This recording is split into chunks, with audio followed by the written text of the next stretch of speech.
guys, I'm Imdeadagain, and we're going to talk about archetypes in Bloodhunt today. Archetypes, as I mentioned in my previous videos, are the characters you can choose from. They're further classified into clans. This is the Vandal. The Vandal is my personal favorite. Tougher than the others because of the passive, gets in and out of fights fast, and can set up an easy kill or ambush with the Archetype skill. Great at initiating and escaping, the Vandal will fuck you up. As I mentioned in my previous videos, the Vandal and the Brute are from the Brujah clan. In Bloodhunt, they're more suited to different roles. The Brute supports and protects teammates better with his skill, but in a drawn-out fight, he'll eventually need to back off and heal. The Vandal, however, can stay in the fight as long as she hits her melee because of her passive and with how melee works as a mechanic. According to the wiki and various games in the franchise, the Brujah have a reputation as fierce warriors. Their affinity for war is carried in their blood. Look at you. Like I showed in my last video, when you start the game and after the intros, you start here in Elysium.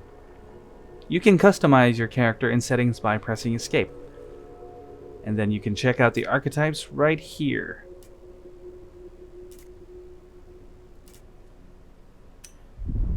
Here's my Vandal. She's got a nice tattoo and is wearing the badass leather jacket my girlfriend and I wear as a uniform on all of our archetypes. Like the Brute, I use my Vandal to draw aggro and set enemies up for my team. Let's take a look at her skills here. The Brujah clan skill is Soaring Leap. This essentially lets you double jump in the air or make a fast leap from the ground or any surface. As mentioned in my Brute video, the Brujahs roar like they're big cats doing a mating display, making your presence known when you use this skill. The Vandal's passive is Adrenaline Rush. This activates whenever near enemies and gives some damage reduction, around 10% within 8 meters of an enemy. Good for getting in some melee hits. This skill is one of the best in the game as it gives you an edge when in melee fights. It also works well when soloing a group, as you get the damage reduction from all sources as long as you're near an enemy. And the Vandal's archetype skill is Earth Shock. This makes you crash down to the target area with your fist, knocking up enemies caught in the attack. This deals damage and immobilizes them for a very short time while in the air, making them sitting ducks for you or your team. This can be used to set up an ambush or fight back effectively when caught in one. Alright, now that we've read up on what the Vandal can do, let's see how she plays. Here's our team composition. My girlfriend is serious about practicing her muse, and our teammate picked Prowler. This team looks good.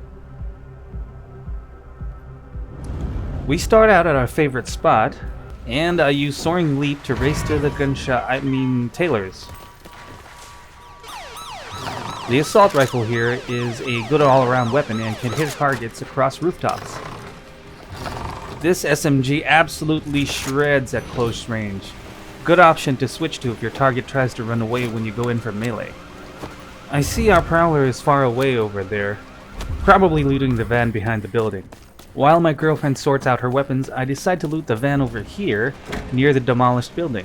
I skip on the dual pistols there, but they're actually a good backup. I'm going for this Choleric Resonance here because I want to take advantage of my tankiness and speed, and draw aggro by going in for melee.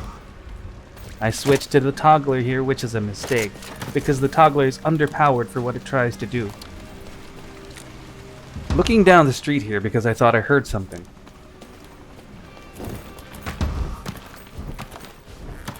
Damn it, I knew I heard something. My armor's still at half, which is good enough for me to engage. The Toggler here isn't bad at hitting at long ranges, but the damage I'm doing is negligible. I'm losing this trade-off. Damn it, I don't have any items or armor. I'm moving on to this building to try and get a better angle on the guy, but there's fighting to my left I need to watch out too. I got too distracted by the other fight and the guy got a better position, but my team comes up behind me, which is good teamwork. Nice looking out, honey. The guy knows he's outnumbered. He's trying to escape with a Corridor Clan skill. Doesn't work though. And his teammate is down there, an easy target from Earth Shock.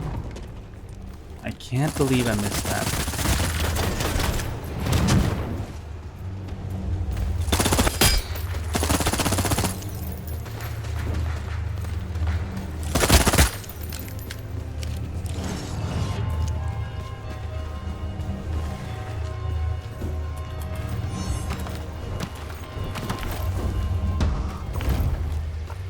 Damn it, she got away. My girlfriend helpfully marks armor and a katana because she knows I'm going to melee. Thanks, honey. The katana isn't my favorite melee weapon, but it hits extremely hard, and it can block bullets with its weapon skill.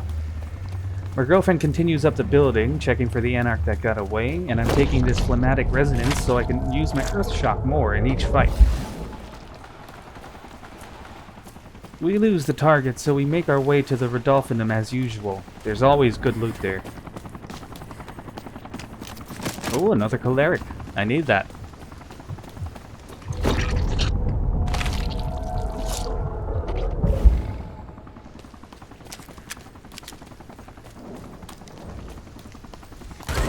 Someone opens fire on my team, which is stupid, seeing as there's two of them right there. Here I come to save the day. Earth Shock really is an incredibly useful skill. I used it there to catch our ambusher off guard and turn the tide of the fight.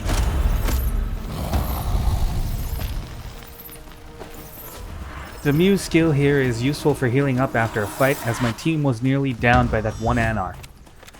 We're continuing on to the Rodolphinum here to get some more loot. The danger here is the entity guards, which, before Act 2, hit as hard as anything else and had perfect accuracy. I opt to skip the garden loot box and go down here to the underground parking lot, which has its own loot box and revive orb, along with some weapons scattered about. I hear the guards engaging, and looking at my teammate, it's probably him. That wasn't the plan. But I can't wait to try this baby out. But I take a peek and see there's an enemy up there on the opposite roof, so I tell my team to stay in here to ambush them. My girlfriend comes up to us, getting ready to heal. We down the first guy with a barrage of bullets, and his teammate backs off. I'm a little thirsty, so I run up after him and get jumped by his teammate. Taste my steel! I go in for a punch, but instead increase insurance rate for prog. My team went full send and threw bats so we can see this wannabe third party before they get in a good position. Somehow my teammate was downed and my girl goes over to heal him while I finish this one off.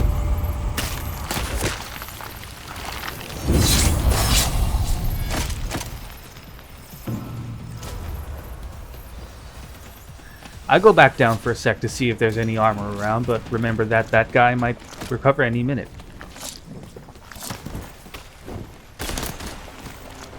And just as I get close, someone throws a bomb and I'm out of position. Oh, this is bad, we're surrounded. My girl pushes up thinking we can win that fight, but she doesn't notice the entity guards are there right there shooting all of us. Hide here quick. Oh, you opportunistic ass! I push up, blocking with the katana, but it's not a good idea. And of course, it's the shotgun that gets me.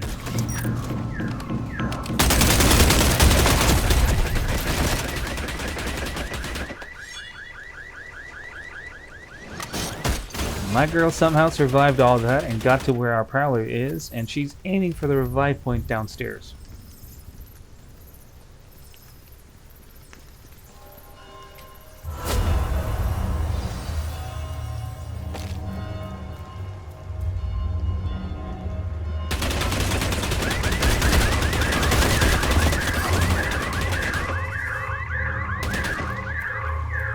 Alright, I'm alive and I want my stuff back. Damn, I have to go back up there, but this bat is all I have.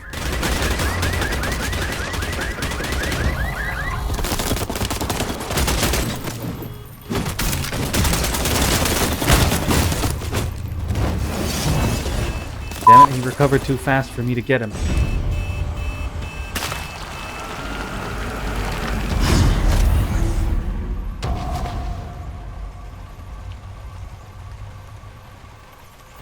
Against all odds, our teammate is still there. But I try to tell him not to fight because he's outnumbered and hurt bad.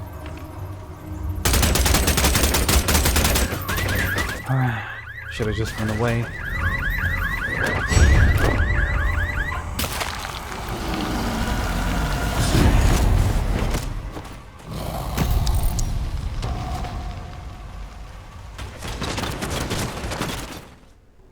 And that was my first try with the Vandal.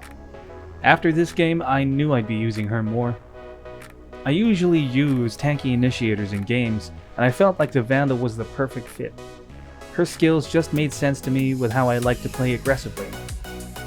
If you have a tendency to jump into fights and like to set things up for your team, or be the one that counters an ambush, give the Vandal a try.